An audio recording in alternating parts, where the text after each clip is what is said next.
Saudara, saya mau sampaikan kepada kita bahwa pada akhir zaman ini, tantangan yang akan engkau hadapi itu tidak akan semakin ringan. Pada akhir zaman ini, masalah yang akan kau hadapi itu tidak akan semakin simpel. Masalah dan tantangan yang akan kita hadapi itu akan semakin sulit, semakin rumit, dan semakin berat. Itu sebabnya jauh-jauh hari Tuhan sudah bernubuat kepada kita bilang begini. Pada hari-hari terakhir akan datang masa-masa yang sukar. Tuhan sudah menubuatkan itu jauh-jauh hari kepada kita. Bukan untuk menakut-nakuti kita, tetapi agar kita menjadi orang-orang Kristen yang siap mental menghadapi tantangan-tantangan dan persoalan-persoalan dalam kehidupan. Tetapi yang seringkali orang pertanyakan adalah begini, kenapa Pak Pendeta? Pada hari-hari terakhir itu akan datang masa-masa yang sukar. Ternyata saudara, kalau saudara baca Alkitab, saudara akan menemukan jawabannya. Kenapa hari-hari terakhir itu akan datang masa-masa yang sukar? Wahyu pasal 12 ayat 12 memberikan jawaban kepada kita. Disebutkan di sana begini, lihat Alkitab saudara, dikatakan begini saudara. Ini perlu kita tahu.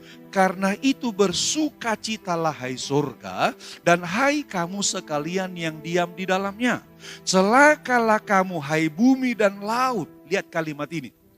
Karena iblis telah turun kepadamu dalam geramnya yang dahsyat. Karena ia tahu bahwa waktunya sudah singkat. Lihat.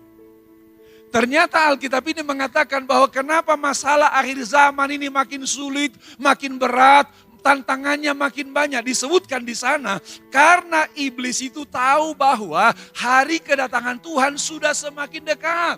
Dan karena dia tahu kedatangan Tuhan sudah semakin dekat, dia juga tahu bahwa masa kerjanya makin singkat. Karena masa kerja iblis makin singkat saudara, maka ternyata tidak membuat iblis frustrasi saudara. Tapi membuat iblis dikatakan di sana bekerja dengan lebih kuat lagi.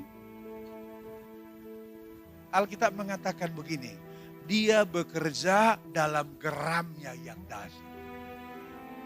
Saudara, iblis bekerja dengan cara yang biasa-biasa saja. Itu sudah cukup menyulitkan loh saudara. Iblis bekerja dengan cara yang biasa-biasa saja, itu sudah cukup menyulitkan. Sekarang bayangkan kalau dia bekerja dengan geramnya yang dahsyat, membabi buta. Maka gak heran pada hari zaman ini Bapak Ibu sekalian, kita melihat ada kejadian-kejadian yang tidak masuk akal. Kadang-kadang ada ayah membunuh anak. Anak membunuh orang tua. Kakak adik saling bunuh-bunuhan.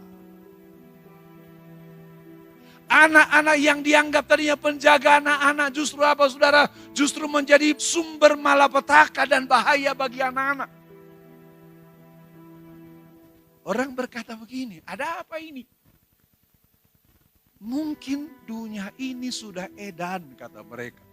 Saudara, saya bilang sama saudara, bukan dunianya yang edan. Enggak, dunianya mah biasa-biasa saja. Yang terjadi ialah kata Alkitab, iblis sekarang sedang bekerja dalam geramnya yang dahsyat. Karena iblis bekerja dalam geramnya yang dahsyat, maka dia sekarang bekerja secara membabi buta. Dan karena itu, supaya engkau menang, supaya saya menang, supaya kita menang, maka kita harus melakukan penguatan terhadap diri kita.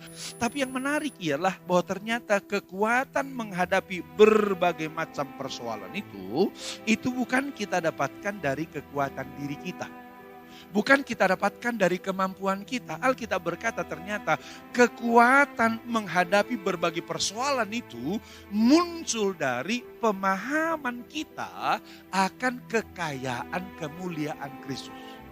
Muncul dari pemahaman kita akan kekayaan kemuliaan Kristus. Itu yang Alkitab katakan Bapak Ibu sekalian.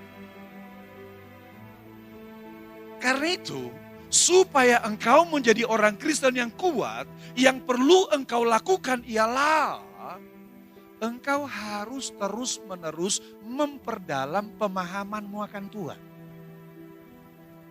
Karena semakin kita kenal akan kekuatan, kekayaan, kemuliaan Kristus itu akan membuat kita tidak akan mudah tergoyahkan dan tidak tergoncangkan.